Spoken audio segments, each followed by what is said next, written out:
प्रशांत किशोर के लिए बिहार विधानसभा चुनाव तो जैसे सियासी हादसा साबित हो गया। कहां उनकी पार्टी जनसुराज को गेम चेंजर के साथ साथ त्रिकोणीय मुकाबले का दावेदार बताया जा रहा था, लेकिन इस चुनाव में पार्टी की ऐसी भद्द पिटी है कि अब क्या ही कहा जाए।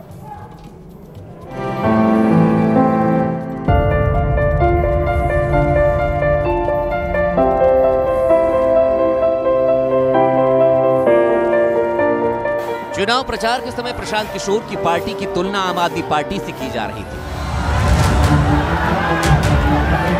प्रशांत किशोर के धुआंधार चुनाव प्रचार को देखकर यह कहा जा रहा था कि प्रशांत किशोर की जनसुराज पार्टी भी दिल्ली की आम आदमी पार्टी की तरह बिहार में अच्छा प्रदर्शन करेगी, लेकिन जनसुराज पार्टी को तो केवल निराशा और सफलता ही हाथ लगी।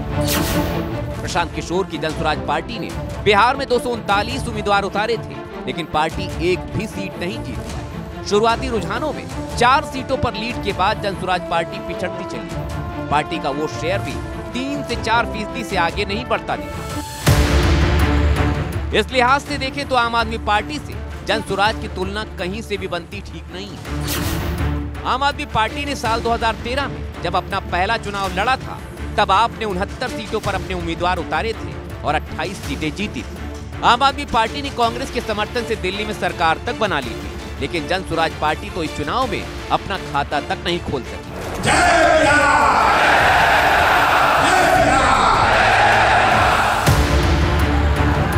प्रशांत किशोर का ना तो धुआंधार चुनाव प्रचार काम आया और ना ही वो रणनीति जिसमें प्रशांत किशोर ने चुनाव प्रचार के समय खुद को तीसरे विकल्प के तौर पर पेश किया और बिहार की जनता से जाति धर्म की राजनीति से ऊपर उठकर जनसुराज पार्टी को वोट देने की अपील की थी, लेकिन जनता ने प्रशांत किशोर की इस बात को भी नकार दिया। यकीन है कि बिहार की जनता इस बात को देखेगी, समझेगी और आने वाले समय में अपने बच्चों के लिए, अपने इस राज्य के लिए, अपने समाज के लिए जाति धर्म पैसे के लालच से ऊपर उठकर लोग अपने बच्चों के बेहतरी के लिए, उनके भविष्य के लिए, अच्छा समाज का निर्माण के लिए लोग उस तरीके से वोट देंगे।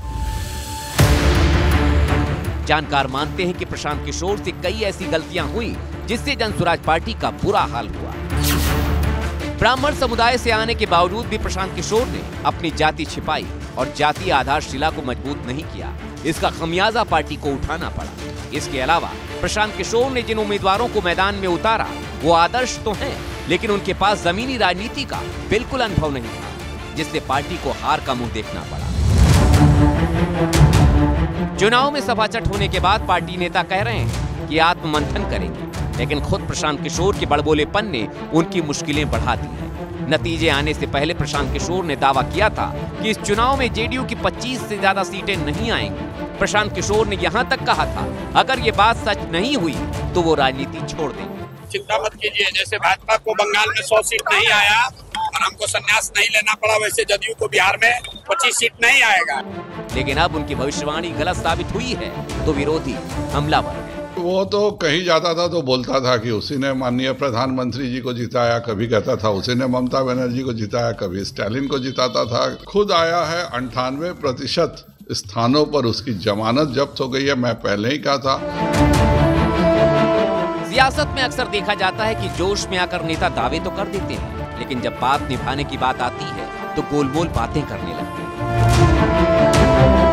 बहरहाल प्रशांत किशोर के विरोधी और बिहार की जनता ये देखना चाहती है कि प्रशांत किशोर अपने दावे पर कितने खरे उतरते हैं।